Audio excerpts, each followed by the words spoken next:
Rated range versus estimated range, or how many miles Tesla says you should get versus how many you actually get, is always a very popular topic, especially during the winter. And as someone that has been dailying a Tesla for the better part of 4 years now with no plans on going back to gas, this is what I do to maximize range, increase efficiency, and how I've been able to pretty much never pay attention to my battery percentage even during the coldest parts of the year. Now, these are in no particular order, but we are starting out with one that, while simple, can get you quite a bit more range. Your tires, more specifically, their PSI. You can check what your tires are rated for via the door jamb, the car's settings, or the app. Most newer Teslas are rated for 42 cold, and cold gets some people. Do not listen to the people that tell you to underinflate, in this instance, say 38 or 39, because when you start driving, your tires will warm up and expand, getting you to around 42. Cold means cold. The best time to inflate is in the morning before you've driven the car for the day. Tesla is very well aware that your tires are going to heat up and expand past 42, and a higher PSI leads to better efficiency. Fun fact, Tesla actually used to recommend 45 as the PSI, but after some ride quality complaints, they ended up lowering it down to 42. Also, if you're wondering where I got this tire inflator, Fantech on Amazon, I'll have it linked down below along with a discount code. This video isn't sponsored by them or anything. It's just so many people were buying them through me that they reached out and asked if I wanted a discount code to give out. So yeah, link down below. It's super compact, can easily top up all of your tires multiple times on a single charge, doubles as a battery bank for something like your phone, and triples as a flashlight in case of emergencies. I just keep this puppy in my car 24/7 all year round. Keeping on topic with the round spinning things, your wheels. Size matters, literally. And thankfully, Tesla is very upfront with this when ordering the car, even going as far as having different EPA range numbers when changing your wheel configuration. Bigger wheel normally means heavier and thus less efficient. So if you've yet to order and you want the best efficiency, it should go without saying, get the smaller wheel. It also helps that Tesla's smallest wheel option tends to be the one with aero caps, which are more aerodynamic. If you're a current owner of any of the aero wheel variants, depending on which Tesla you have, and you have the covers off for looks, it is recommended that you put them back on if you are going for more range, as testing shows that the difference in range can be upwards of 10%. Now, for the people that have the larger, more premium wheel option or performance owners, I would personally recommend a second winter dedicated set. Reason one, because you more than likely care about your nicer set not being pounded by slush and salt.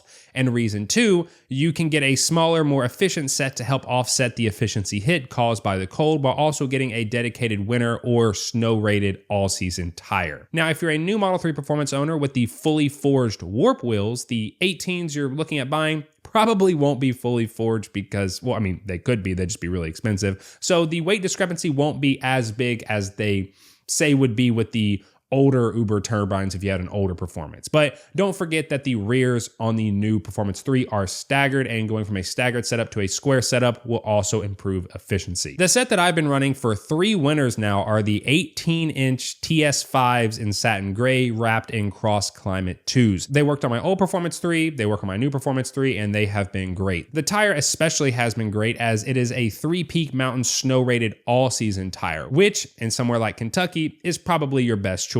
Most all seasons suck, but these are fantastic. And if where you live has crazy temp swings in the winter and you don't want to burn up a dedicated set of winter tires, then I have an entire video on this tire that you can check out. Last thing for wheels and tires, you can get an EV focused tire, which can lead to better efficiency due to them having an increased focus on rolling resistance. However, this normally comes at a cost of more aggressive tread, or technically less aggressive tread, which you kind of want in the snow and slush. So yeah, if you don't get any snow and it just gets cold where you live, then sure, go with an EV specific tire. But I personally would never take a few more miles of extra range, but with an increased chance to lose control and crash or something. Weight is up next, and it can make a difference. We just talked about wheel weight, but what about weight inside of the cabin? I know it seems simple, but it's also simple to overlook. Having a bunch of stuff just sitting in your car's cabin, trunk, or frunk will add weight, which does lead to lower efficiency. So just a reminder to keep your car cleaned out of unneeded items that are just sitting around.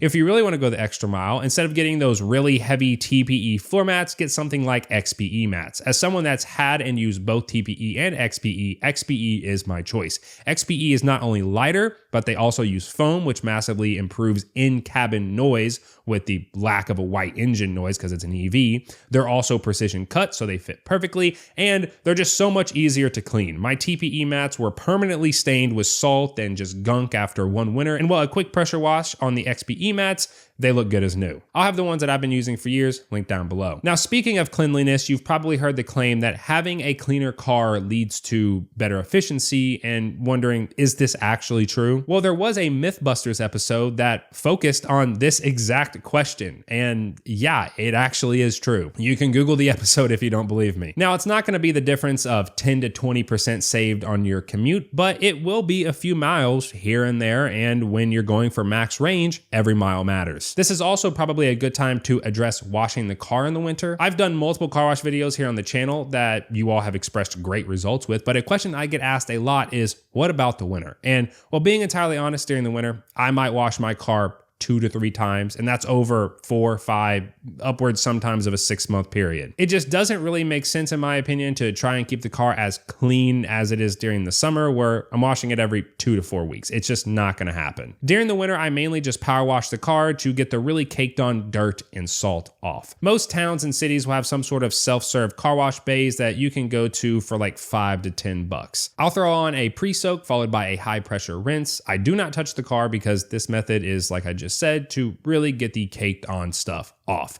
However, if you have PPF, you honestly could touch it. You could go as far as drying it or even taking a light brush to it, as any of the micro scratches that you may introduce because you're not really being that careful. It's not like a rinseless wash like you would normally do, would just self-heal once it hits the sun, like once the film hits the sun. If you don't have PPF and you do this method and you're wondering, well, then how do I get it dry because the car's gonna be soaking wet? Well, half the time, I don't even attempt to dry it because, well, it's the middle of winter. The sun sets at 5 o'clock, so I'm not really too worried about water spots.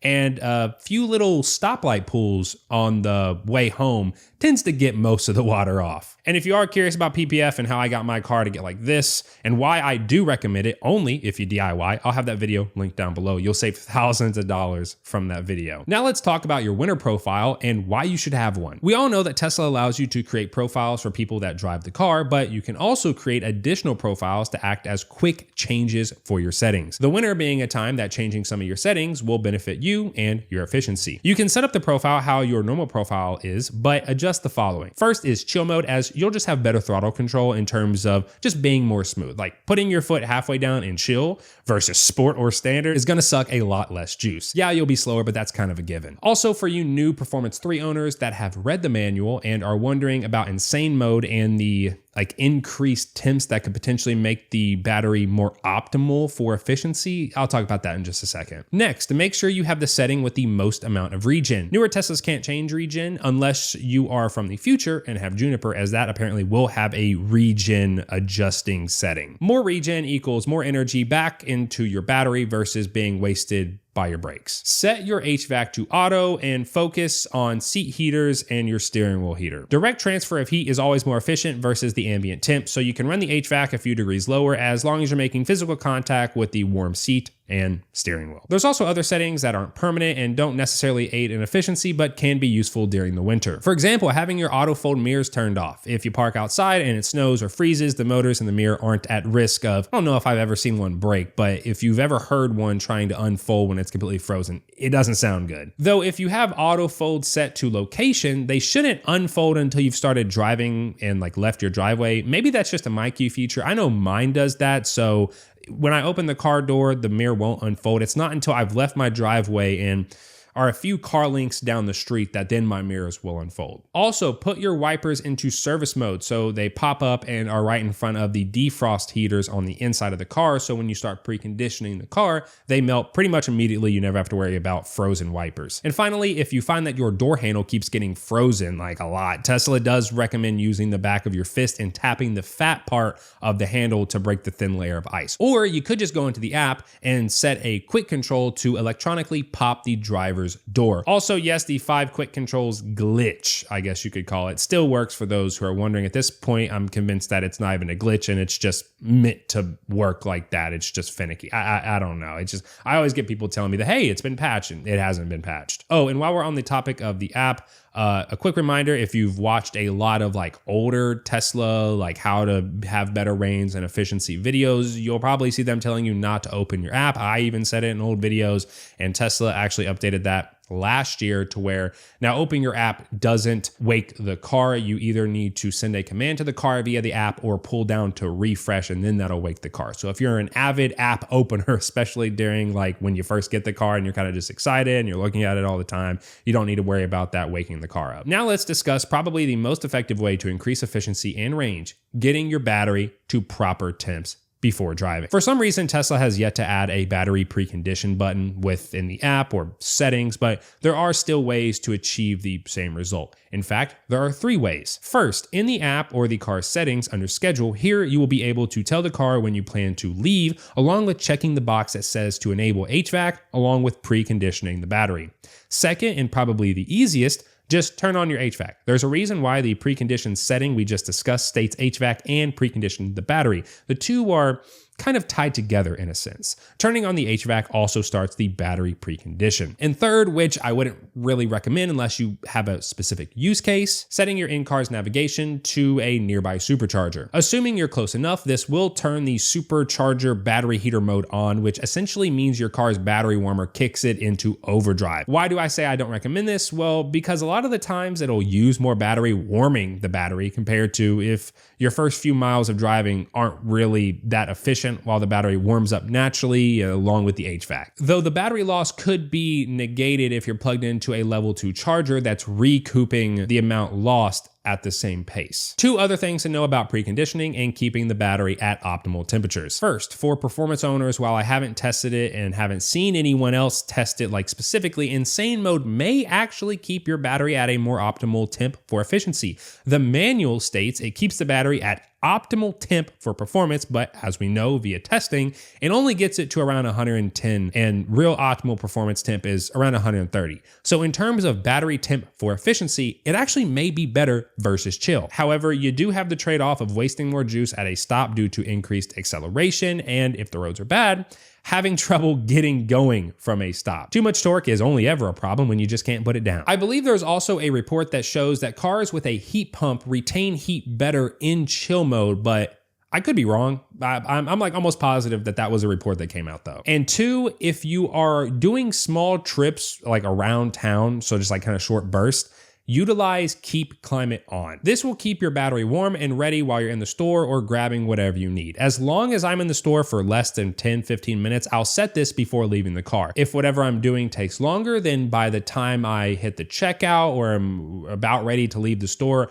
I'll quickly turn on the HVAC, and I actually have mine bound to like the action button thing that there's probably something similar for Android that I can just quickly tap and it'll immediately start the HVAC system. Okay, now for line power, this is something else I really recommend. Keep the car plugged in. A lot of people get confused by this because they think that when their car hits their charge limit of, let's say 70, 80%, then they're hurting the battery by leaving it plugged in. And well, that honestly couldn't be further from the truth. It's actually doing the opposite. Tesla directly states to leave the car plugged in when not in use. The car will pull power from the wall to a certain extent, thus relieving the battery of additional unnecessary cycles. And what's the number one reason for degradation? Cycle, or how many times the battery goes from 100 to 0%. And it doesn't need to do it all in one stretch. It could go from 100 to 99, 100 times, and that's one cycle. Your car will do basic system checks and other like BMS related things via line power while also recouping lost charge. So not only will your car have a preconditioned battery, it'll actually be at its charge limit instead of 2 to 3% below its charge limit with a preconditioned battery. Yeah, the more you can leave the car plugged in when you're not using it, the better. Now, maybe you aren't in a position to charge the car at home or you have to park outside. I want to quickly talk defrosting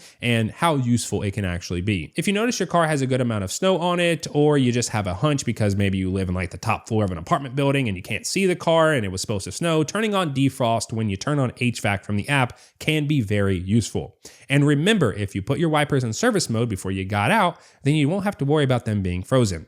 Defrost will do exactly what you think and what it sounds like. And the 1 or 2 times I've used it, because 99% of the time I park inside, it's been very, very good. It'll clear the front and rear glass, but other areas like the roof and hood will need to be cleared as well. Also note that there is a new setting in the car under service for defrosting your charge port in case you're charging outside and ice is built up around the connected charger and it's kind of like frozen itself in there. Also, if you're concerned about your cameras and them being like iced up or frozen over, a bunch of snow on them, don't be. In fact, you don't even need to like turn HVAC on or defrost on. The car just has like an auto sensing feature that will just automatically heat up like the B pillar and melt that off, so the car will be able to see. Assuming you're in a newer Tesla, my older Tesla did not do this. And then the last tip to really help with range: your speed. Just like in a gas car, the faster you drive, the less miles per gallon you'll get. The real sweet spot for efficiency is around 30 to 40, but you can still easily pull your rated range all the way up to 70 miles per hour. So assuming you're not in Texas, get in the right lane, throw on autopilot as it'll have better throttle control than you, and just cruise at 70 miles per hour. Assuming that it's not insanely cold, like sub 10, sub 0, and you're doing everything else we just talked about,